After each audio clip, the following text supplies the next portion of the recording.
భగవంతుడా, ఎందుకిలా జరుగుతోంది? శుభలేఖ కూడా కాలిపోయింది. నాకెందుకో ఏదో కీడు జరగబోతోందనిపిస్తోంది.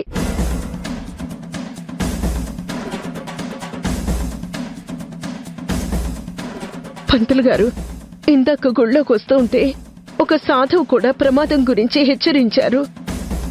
స్వామి కళ్యాణం జరిపిస్తే అన్నీ ఒక కొలిక్కొస్తాయి కదా అనుకుంటే ఇప్పుడేమో ఇలా జరిగింది. ఈ అరిష్టానికి మీరే ఏదైనా పరిహారం చెప్పండి. ఇప్పటికిప్పుడు పరిష్కారం అంటే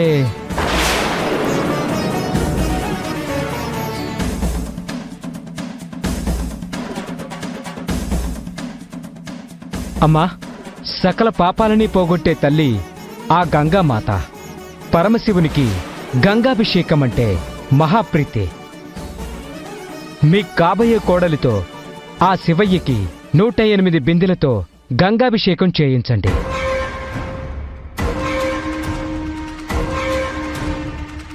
అన్ని పాపాలని, అన్ని కర్మలని ఆయనే నిర్మూలిస్తాడు.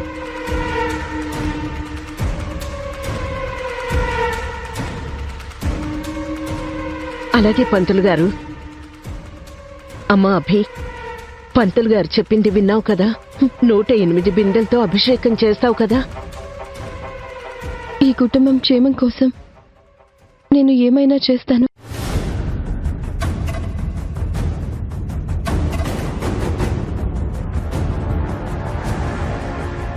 అన్ని సమస్యలు తొలగిపోయి నువ్వు నా కోడలైతే నాకదే చాలమ్మా. నాకు అదృష్టం లేదాంటీ. మీ ప్రేమాభిమానాలు పొందగలిగిన నేను మీ అబ్బాయి మనసులో చోటు సంపాదించుకోలేకపోయాను.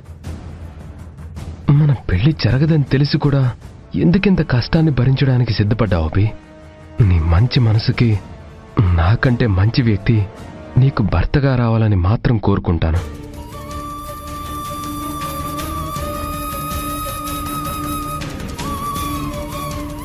పంతులు గారు, అభిషేకం ఎక్కడ జరిపించమంటారు?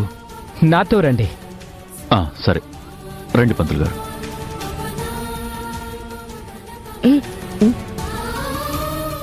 అసలు ఇక్కడ శుభలేఖ ఎలా కాలింది? ఛాన్సే లేదైరేంద్రి. ముందు వాళ్ళతో పద.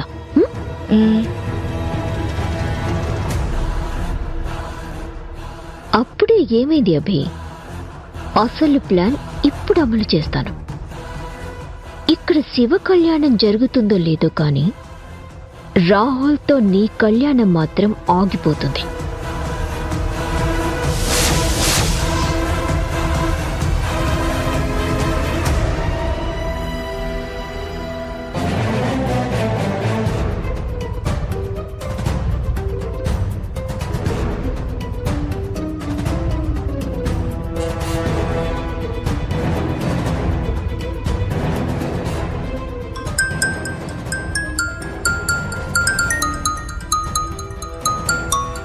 మేడం,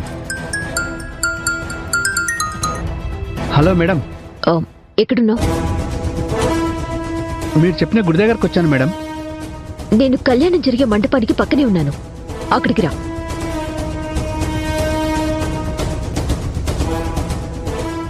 మేడం కనిపించారు. ఇట్రా ఇట్రా. వస్తున్నాను మేడం.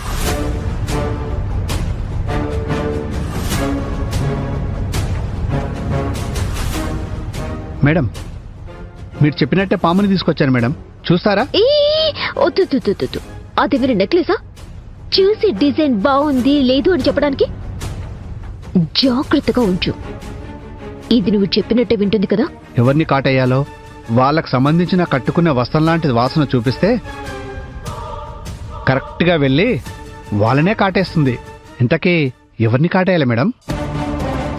ఆ విషయం నేను తర్వాత చెప్తాను. అంతవరకు నువ్వు దీన్ని జాగ్రత్తగా చూసుకో. గుళ్ళో గనక ఈ పాము వల్ల గందరగోళం జరిగిందో దొరికిపోతాం. జాగ్రత్త.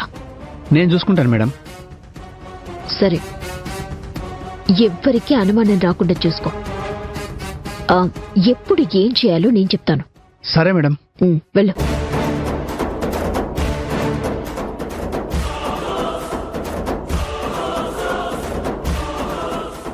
అభి, శివుడికి గంగాభిషేకం చేసి నీకు రాబోయే ప్రమాదాల్ని తప్పించుకుందామని అనుకుంటున్నావా? ఆ అభిషేకం జరగనివ్వను. ఈ ప్రమాదం జరగకుండా ఎవ్వరూ ఆపలేరు. ఆ సాధువు చెప్పిన ప్రమాదం ఈ పాముతోనే జరిగేలా చేస్తాను. నువ్వు ఊహించని రీతిలో నిన్ను దెబ్బ కొడతాను. చూస్తోండు.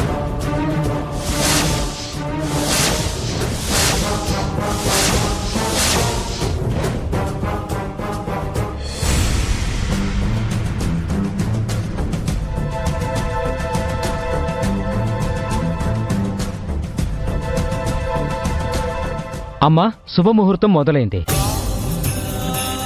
ఈ సమయంలో స్వామిని నీటితో అభిషేకిస్తే అన్ని శుభాలు చేకూరుస్తాడు. భక్తి శ్రద్ధలతో అభిషేకం చేయండమ్మా.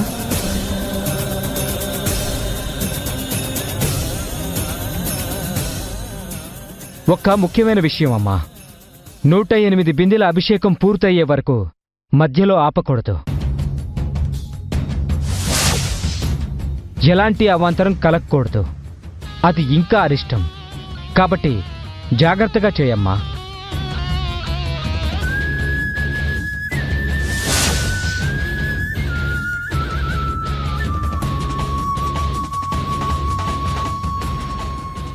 అభి, ఏ ఆటంకం జరగకుండా అభిషేకం పూర్తి కావాలని స్వామిని వేడుకొని మొదలుపెట్టు. అలాగే అత్తయ్య.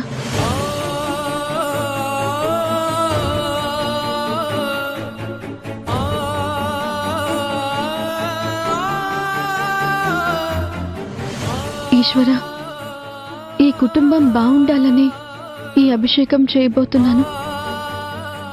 పూర్తయ్యేంత వరకు ఎలాంటి ఆటంకం కలగకుండా చూడు స్వామి. అంతా నీదే భారం.